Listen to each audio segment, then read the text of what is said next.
Hello, how's it going? It is very early September, and even though today is another beautiful and stunning day, the mornings feel distinctly autumnal.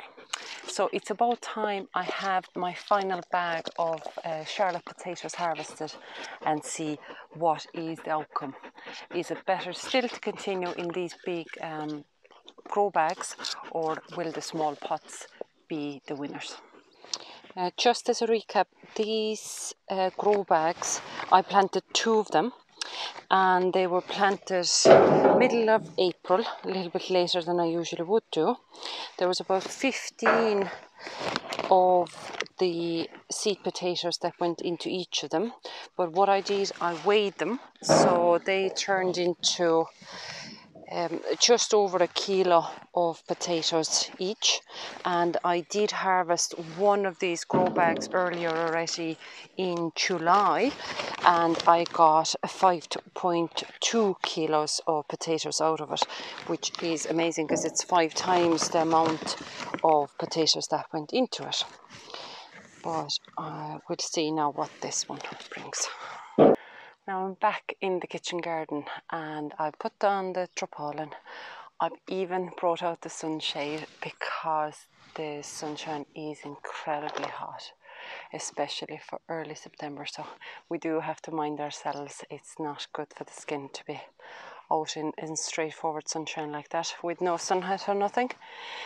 But anyway, back to the potatoes. So this is the haul that I got out of the big grow bag. It doesn't look like much, but it was even a bit more than I got out of the first bag. So this one came to just about 5.4 kgs. So it is over 5 times more of an outcome than what the original seed potatoes weighed. So this is great. Now the small pots got planted perhaps a week or 2 earlier than the main bags, and they stayed in the greenhouse as I was hoping to get perhaps an earlier crop out of it. But for the point of comparison, I couldn't harvest them. I started with the grow bags, and to be honest, I'd be a bit biased. I'm hoping that there's a better return out of the small pots, but there's only one way to find out about them.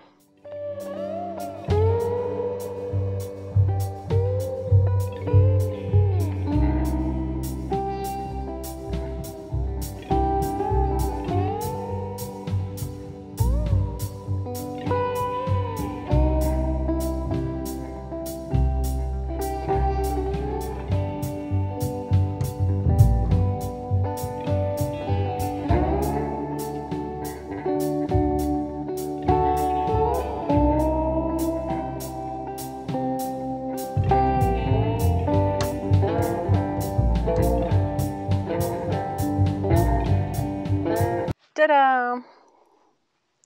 Here we go. All the potatoes are out. So this is one of the big grow bags, and then the rest of the single small pots. But the count is in. Drum roll, please. And the winner is, if you were doing anything with potatoes like that, you are the winner. First of all, you are the winner, because out of each of those pots, about that size of potato went in, and then the rest came out. Oh my goodness, excuse me.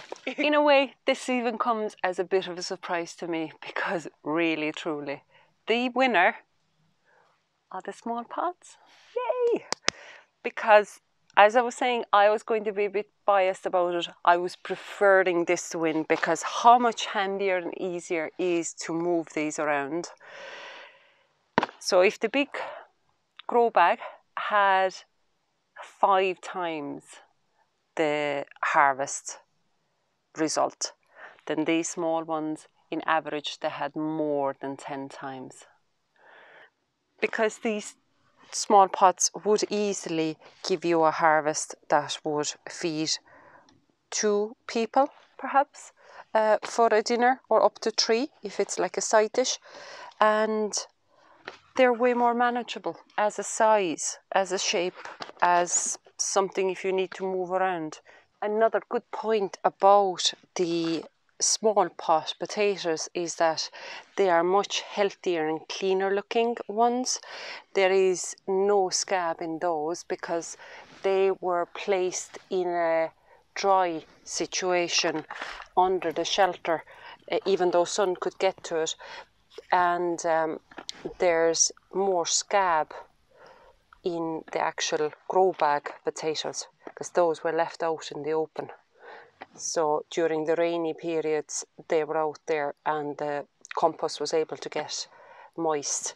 So the small ones are much cleaner. There's hardly any issues with them at all. So that's definitely a big winner. And I still have the big pots, the 30-litre pots to harvest as well, but I'll be doing that later in the season. But I've done the same thing. I placed them under the shelter, and perhaps from October onwards I can start harvesting them as well, and we'll do another reveal on that.